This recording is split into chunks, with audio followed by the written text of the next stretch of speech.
তারা আমাদেরকে ফিনিশ করে দিবে। জুলাই সনদ হচ্ছে আমাদের রক্ত, এবং এই জুলাই সনদ বাস্তবায়ন যদি না হয়, today tomorrow you will be finished, তারা আমাদেরকে ফিনিশ করে দিবে। যেরকম মুক্তিযুদ্ধের 40 বছর পরে এসে তারা হচ্ছে একটা শাহবাগে মঞ্চ তৈরি করে তারা হচ্ছে বিচার কার্য পরিচালনা করছে।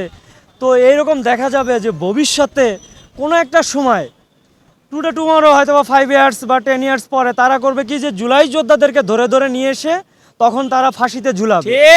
ঠিক আছে। তো আমরা চাই তাদের কাছে যে তারা কোনো কালক্ষেপণ না করে জুলাই সনদটাকে বাস্তবায়ন করুক। আর তারা যদি এই জুলাই সনদটাকে বাস্তবায়ন না করে, রাষ্ট্রপতি শাহাবুদ্দিন চুপ্পুকে যদি অপসারণ না করে, তাহলে আমরা জুলাইয়ে যেরকম আন্দোলনে নেমেছিলাম তখন হয়তোবা জীবিত ফিরে আসছি, এবার হয়তোবা মৃত হয়ে ফিরবো ঘরে। এই হচ্ছে আমাদের কথা।